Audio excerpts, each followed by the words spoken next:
Hi, and welcome to another episode of Hot Takes with me, the Silver Fox. A top doctor in Scotland has said that the NHS there is in a dire situation and he warns of imminent collapse. And he lays the blame squarely at the feet of Humza Yousaf, the health minister. And it's not surprising, that man fails at everything he's ever tried. This doctor, though, warns of a potential two-tier health service and says that people in the lower end of the social spectrum may find it difficult, if not nigh on impossible, to receive quality healthcare. This is what this man, Humza Yousaf, and his government have done for the people of Scotland.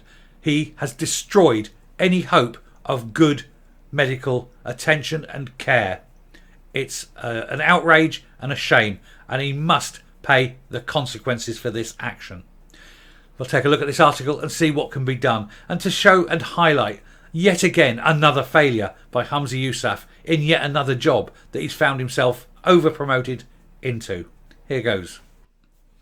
So, NHS in dire situation under Humza Yousaf as top doctor issues grim warning.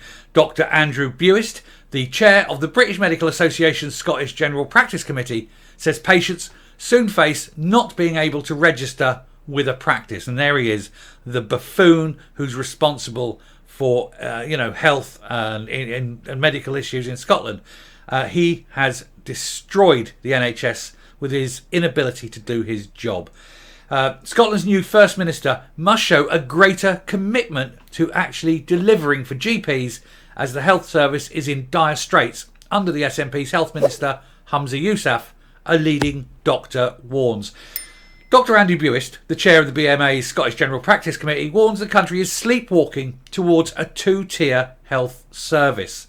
He said without action to address the issues faced by family doctors in Scotland, they could see the emergence of under-doctored areas where a lack of GPs makes it difficult for patients to register with a practice. And if you can't register, you can't see a doctor. Now, that can lead not only to the immediate effect of whatever ails you at this particular time, but your long-term health care will be severely damaged, possibly to a point of no return. It could be permanent damage due to lack of immediate sort of access to healthcare or preventative healthcare. So Humza Yousaf is not only harming people who need a doctor right now, he is challenging the life expectations of people by his inability to do his job, his inability to sort out the immediate problems that they have. There will be children who will not be able to get medical attention. And we know how vulnerable children are to a lot of things that, as adults, you can sort of shake off somewhat. And it works the other way around, of course. Children are more resilient to certain diseases than adults. But to not have access to medical care, regardless of your age, is an appalling thing. But when it's something that could change your life and you're young, that has got to be a crime against humanity. That is how bad Humza Yousaf is. He is relentless in his pursuit of failure. Mr. Buist, or Dr. Buist, went on to say such a situation could lead to increased levels of health inequalities in Scotland, as well as creating opportunities for private GP services.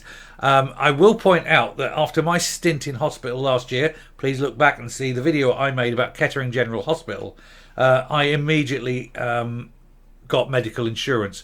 I could not face going into an NHS hospital after the sort of a week I had in there.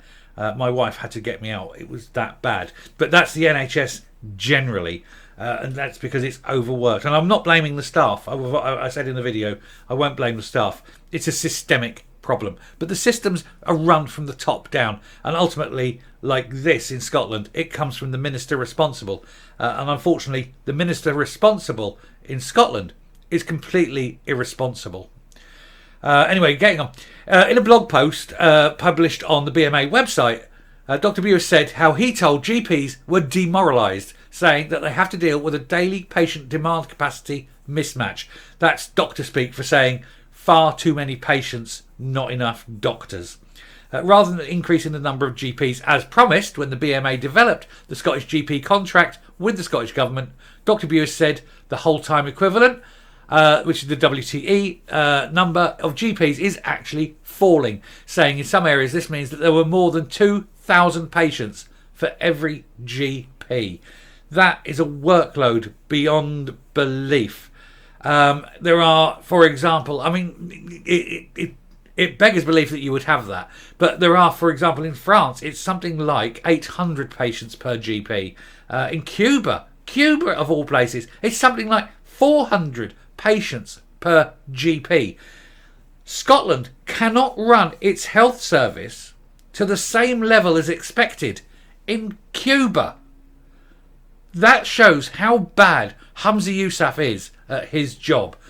The Scottish health service is worse than some third world health services. And he wants to be leader.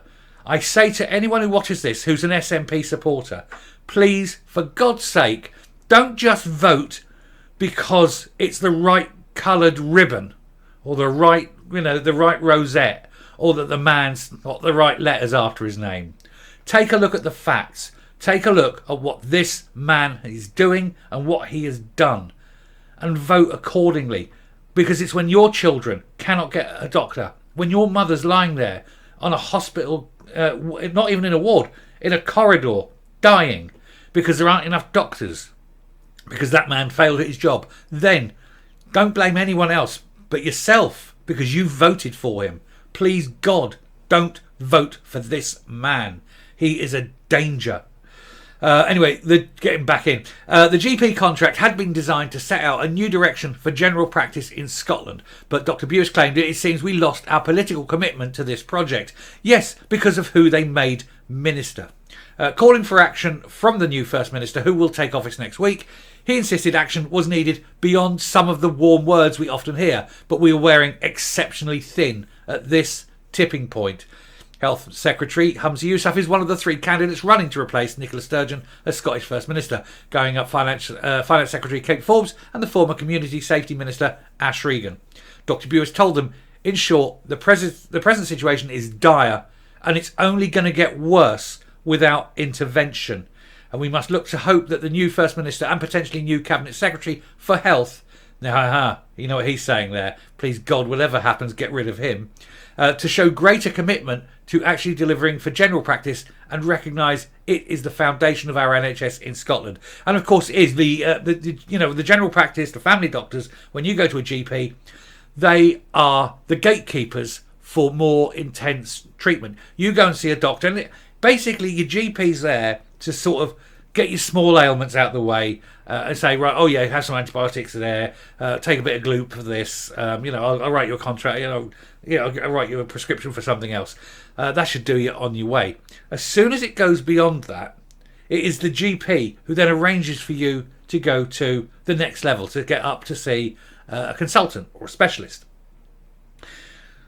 When the GPs are so overwhelmed with what I'll call the minor ailments, because you get, as people get older, they get a lot of little niggles and things, and I'm finding it myself. I'm in my 50s and I'm finding things that I would have shrugged off even 10 years ago start becoming a little bit problematic.